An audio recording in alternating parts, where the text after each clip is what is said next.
Le retrait de USAID d'Afrique, la réaction de Ibrahim Traoré contre Trump envoie une onde de choc dans le monde. Bonjour tout. Aujourd'hui, nous nous trouvons au carrefour de l'histoire, témoins d'un moment important qui fait écho à la vision inébranlable du président du Burkina Faso, le capitaine Ibrahim Traoré. Son plaidoyer inébranlable en faveur de l'autosuffisance et de l'indépendance économique de l'Afrique a trouvé une puissante validation avec l'annonce récente de la décision de l'administration Trump de retirer l'USAID des opérations à l'étranger. Cette décision qui a déclenché un débat mondial renforce la nécessité pour les nations africaines de tracer leur propre voie. Libéré de la dépendance étrangère, le président Traoré défend depuis longtemps cette cause, exhortant les dirigeants africains à redéfinir le développement selon leurs propres termes. Maintenant que l'USAID fait face à son changement opérationnel le plus significatif depuis des décennies, le besoin de modèles économiques durables pilotés en interne en Afrique n'a jamais été aussi clair. Rejoignez-nous pour approfondir les implications de ce retrait, analyser son impact sur le Burkina Faso et le continent africain au sens large et explorer comment le leadership du capitaine Ibrahim Traoré est un bon exemple dont les pays africains auront besoin pour s'assumer dans le nouvel ordre mondial. L'administration Trump a pris une mesure décisive en initiant le retrait du personnel de l'USAID des postes à l'étranger. Selon certaines sources, cette décision marque un changement fondamental dans la politique d'aide étrangère des États-Unis, restructurant efficacement la manière dont l'Amérique s'engage avec les pays en développement. L'USAID, une institution de longue date impliquée dans le développement international et l'aide humanitaire, a joué un rôle complexe en Afrique. Bien que ces programmes aient contribué aux infrastructures, à la santé et à l'éducation, elle a également été critiquée pour avoir favorisé la dépendance et sapé les structures de gouvernance locale. L'annonce du retrait de l'agence d'ici le week-end signale l'aboutissement d'un changement idéologique plus large mené par le président Trump et son influx conseiller Elon Musk. Musk a ouvertement condamné l'USAID comme une organisation criminelle, affirmant que ces agences perpétuent les inefficacités et ne parviennent pas à donner du pouvoir aux pays hôtes. Les législateurs démocrates et le personnel de l'USAID ont protesté contre cette décision, mettant en garde contre ses ramifications géopolitiques et le vide qu'elle pourrait laisser. Cependant, pour les nations africaines en quête de libération économique, cette évolution présente une opportunité plutôt qu'une crise. Le capitaine Ibrahim Traoré, un dirigeant avec un engagement indéfectible envers l'autodétermination africaine, a longtemps appelé à une réévaluation radicale de la relation de l'Afrique avec l'aide étrangère. Sous sa direction, le Burkina Faso a poursuivi des politiques visant à réduire la dépendance à l'égard de l'aide financière extérieure et à favoriser l'industrialisation locale, la résilience agricole et les progrès technologiques. Son message a été clair: l'Afrique doit prendre en main son destin en construisant des structures économiques solides indépendantes de l'aide occidentale. Il a souligné à plusieurs reprises que l'aide étrangère, bien que souvent bien intentionnée, tend à créer des cycles de dépendance qui entravent le développement à long terme. Le récent retrait de l'USAID s'aligne sur son appel à une Afrique qui se tient debout sur ses propres pieds. Tirer parti de ses abondantes ressources naturelles et de son capital humain pour parvenir à une croissance durable. Investir dans les industries locales pour créer des emplois et réduire la dépendance aux importations. Renforcer le commerce intra-africain pour diminuer la dépendance aux économies occidentales. Autonomiser les jeunes grâce à des programmes de formation technique et d'éducation adaptés aux besoins de développement de l'Afrique. Améliorer la production agricole grâce à des techniques agricoles modernisées pour assurer la sécurité alimentaire. Le retrait de l'aide américaine peut poser des défis, mais il sert également de catalyseur pour des pays comme le Burkina Faso pour accélérer leur quête d'autonomie. Section 3. Le rôle du leadership africain dans cette transition. Pendant des décennies, les pays africains ont beaucoup fait appel aux organisations d'aide internationale. Alors que ces partenariats ont les avantages qu'ils ont apportés, ils ont également créé des vulnérabilités structurelles qui rendent difficile pour les États africains d'exercer une autonomie économique complète avec le retrait de l'USAID. Les dirigeants africains doivent prendre des mesures proactives pour combler le vide avec des solutions locales. L'administration du président Traoré sert de modèle à cet égard. Ces politiques mettent l'accent sur les investissements stratégiques dans les projets d'infrastructures nationales sans enchevêtrement de dettes extérieures. Renforcement des partenariats au sein de l'Afrique, en particulier par le biais de blocs régionaux comme le COA et l'Union africaine. Encouragement des investissements de la diaspora africaine pour favoriser l'indépendance économique. Développement de mécanismes de financement alternatifs tels que les fonds souverains et les banques régionales de développement. Avec l'USAID, réduction de ces opérations. Les gouvernements africains ont la possibilité de mettre en œuvre des politiques qui donnent la priorité à l'autosuffisance plutôt qu'à la dépendance à l'aide extérieure en réorientant les ressources vers des industries clés. Les nations peuvent créer des voies de développement plus durables qui profitent aux générations futures. Le retrait de l'aide américaine n'est pas passé inaperçu auprès de la communauté internationale.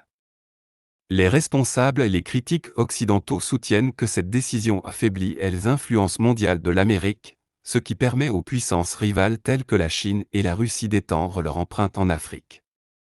En effet, Pékin et Moscou approfondissent activement leurs liens avec les nations africaines par le biais d'investissements dans les infrastructures, de projets énergétiques et de coopération militaire.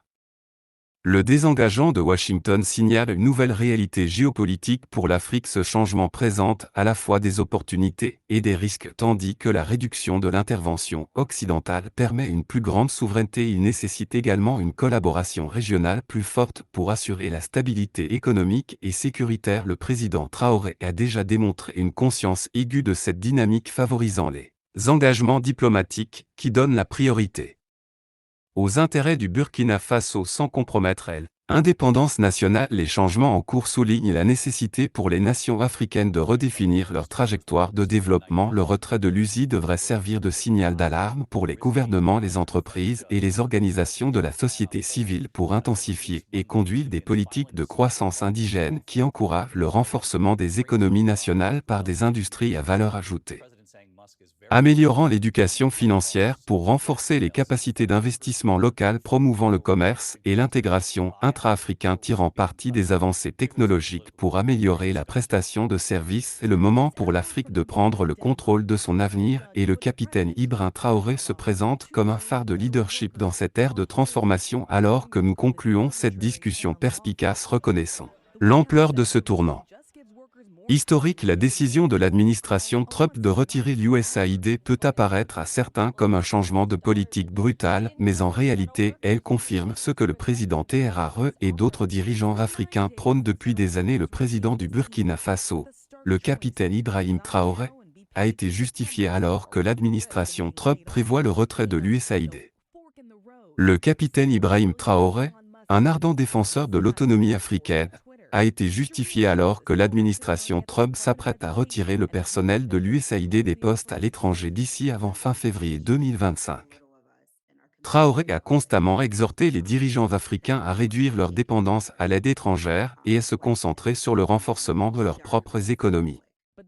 Le retrait imminent de l'USAID souligne sa position, renforçant la nécessité d'un développement économique indépendant et durable à travers le continent.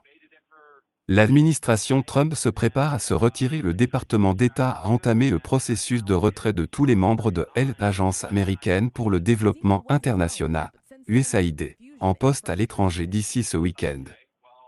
Selon 3 sources connaissant la planification interne, l'administration Trump met tout le personnel de l'Agence américaine pour le développement international, USAID, en congé administratif à compter de 23h59.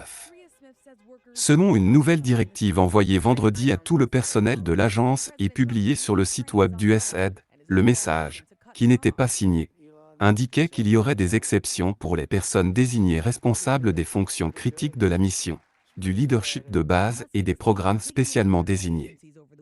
Il était indiqué que les dirigeants de l'agence informeraient le personnel essentiel qui devrait continuer à travailler d'ici jeudi après-midi. La note se terminait par les mots « Merci pour votre service ». Un haut responsable d'USAID s'exprimant sous couvert des anonymats car ils craignent des représailles a déclaré qu'il s'agissait essentiellement d'une fermeture d'USAID. Cette dernière mesure met fin à plus de 2 semaines de chaos au sein de l'agence. Le président Trump et son conseiller Elon Musk ont déclaré qu'ils étaient en train de démanteler le site web de l'agence qui avait été mis hors ligne le week-end dernier. Ils ont vraiment affaibli l'Amérique. Ce soir, un autre responsable de l'USAID qui a demandé l'anonymat car il n'est pas autorisé à parler au nom de l'agence. Nous ne le verrons peut-être pas demain, mais nous le verrons un jour. Les gens à Pékin et à Moscou sourient ce soir. La Maison-Blanche et le département d'État n'ont pas immédiatement répondu aux demandes de commentaires plus tôt mardi. Le département d'État a commencé le processus de retrait de tout le personnel de l'USAID en poste à l'étranger. Selon 3 sources au courant de la planification interne, nous sommes en train d'être informés. Le secrétaire d'État adjoint aux opérations mondiales, Seth Green, a écrit dans un courriel adressé au personnel du département d'État mardi après-midi qu'il comprenait les problèmes de faisabilité ainsi que le bilan émotionnel que cela entraînerait pour les personnes touchées ainsi que pour les équipes qui nous assistent. On nous a demandé de doter en personnel une équipe de soutien à la coordination 24 heures sur 24, 7 jours sur 7, dans l'espace de la force opérationnelle du centre opérationnel à partir de maintenant. Le courriel disait ensuite qu'un autre responsable du département d'État chercherait des volontaires et coordonnerait la planification. La note envoyée à tout le personnel de l'agence plus tard mardi a prolongé ce délai. L'agence, en coordination avec les missions et le département d'État, prépare actuellement un plan conformément à toutes les exigences et lois applicables en vertu duquel l'agence organiserait et paierait le voyage de retour aux États-Unis dans les 30 jours pour le personnel d'outre-mer de l'USAID. L'agence examinera les prolongations au cas par cas en fonction des difficultés. Le message disait notamment que le calendrier des personnes à charge, le trimestre scolaire, les besoins médicaux personnels ou familiaux, la grossesse et d'autres raisons, le personnel sous contrat jugé non essentiel serait licencié. La note disait que c'était un défi logistique extrêmement coûteux pour le personnel de l'USAID. Les manifestants ont manifesté lundi devant le siège de l'agence à Washington. Ils ont été rejoints par des législateurs démocrates qui ont fustigé l'influence de Musk et de son équipe de réduction des coûts DOGE, qui exerce un contrôle sur un groupe des agences fédérales. Musk a qualifié l'USAID d'organisation criminelle et a publié sur sa plateforme X pendant des jours à propos de la fermeture de l'agence tard lundi soir. Une note a été envoyée aux employés du département d'État demandant aux missions à l'étranger de fournir le nombre des employés de l'USAID et de membres de la famille à charge sur leur site. Environ 2/3 des 10 000 employés de l'USAID servent à l'étranger dans plus de 60 missions nationales et régionales selon un rapport de janvier 2025 du service de recherche du Congrès. Le rappel brutal du personnel à l'étranger ne laissera aux employés que quelques semaines pour déterminer où aller. Comment organiser la garde des animaux de compagnie? Retirer les enfants de l'école. Permettre à leurs conjoints de prendre des dispositions et de planifier le renvoi de leurs effets personnels. Par exemple, le retrait de plus d'1 millier d'agents du service extérieur et de leurs familles sera probablement extrêmement coûteux. Plusieurs sources diplomatiques ont déclaré à NPR que ce serait un défi logistique, extrêmement coûteux et indigne. Un employé qui n'était pas autorisé à parler en public, beaucoup de gens ont des enfants à l'école. Par exemple, la dernière fois que nous avons essayé de faire cela, c'était pendant le congrès, et il était impossible de le faire rapidement, a déclaré Susan Richel, une fonctionnaire retraitée de l'USAID dans des pays où l'USAID paie les coûts opérationnels de la mission américaine, comme l'Égypte et l'Afrique du Sud. Le gel du financement de l'administration Trump empêche déjà l'utilisation des fonds de l'USAID, ce qui a conduit les employés, tant à l'intérieur qu'à l'extérieur de l'USAID, à craindre de perdre bientôt l'accès à l'électricité, aux communications, à la sécurité, aux sauvegardes, au ramassage des ordures, aux évacuations médicales et à d'autres services. Le président Trump a délégué Musk et DOGE pour examiner les programmes d'aide américaine et réduire la taille de l'agence, en la déplaçant potentiellement à l'intérieur du département d'État. Trump a accusé l'agence qui distribue des milliards de dollars d'aide humanitaire dans le monde de corruption et de fraude. Il a donné une liste de programmes de sensibilisation mondiale avec lesquels il n'était pas d'accord pour illustrer ses allégations sans fournir de preuves concrètes d'utilisation abusive ou d'activité illégale, même avant l'action de mardi, un grand nombre d'employés de l'USAID avaient déjà été mis en congé, limitant leur accès à leur espace de travail et leur ordonnant d'arrêter tout travail. Des centaines d'entrepreneurs indépendants ont été licenciés ou mis en congé sans solde. Des directives pour les employés ont été incohérentes et peu claires, attisant la peur et le chaos parmi le personnel du monde entier. C'est tellement stupide et dangereux qu'un employé de l'USAID a déclaré à NPR que nous n'avions jamais détruit autant de bonne volonté et de confiance en si peu de temps.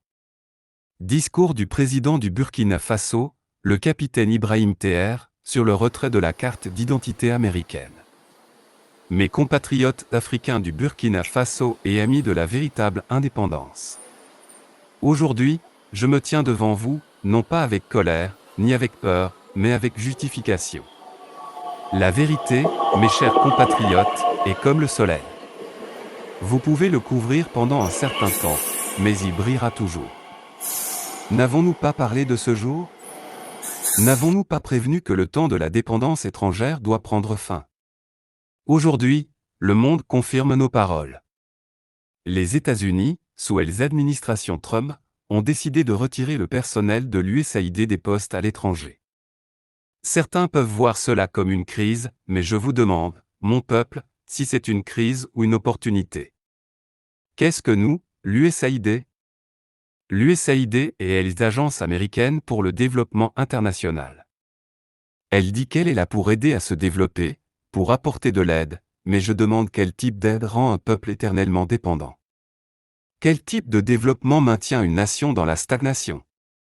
Lorsque quelqu'un vous donne un coup de main pour vous aider à vous relever.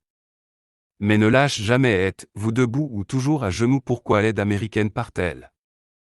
Certains diront que c'est à cause des contraintes budgétaires, d'autres diront que c'est de la politique, mais parlons franchement, ce retrait nous montre que même ceux qui prétendent aider sont en fin de compte guidés par leurs propres intérêts. Si leur priorité était vraiment d'aider, pourquoi partir si soudainement ? Pourquoi fermer sans assurer une transition ? Mon peuple, la vérité est claire, l'aide a toujours été un outil de contrôle. Cela signifie-t-il que le Burkina Faso souffrira ? Non et 1000 fois non, c'est notre moment de libération. Nous avons déjà commencé à prendre des mesures vers l'autosuffisance. N'avons-nous pas renforcé nos partenariats avec de véritables alliés ?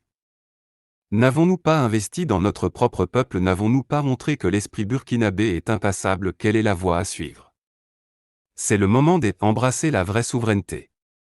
L'arbre qui pousse ne peut pas toujours vivre dans l'ombre d'un autre. Nous devons construire nos propres institutions, renforcer notre agriculture et maîtriser nos propres industries. Notre jeunesse doit être formée non pas à chercher de l'aide, mais à créer des solutions. Nous devons commercer avec ceux qui nous respectent, qui nous voient comme des partenaires et non comme des personnes à charge. Qu'en est-il des autres nations africaines ?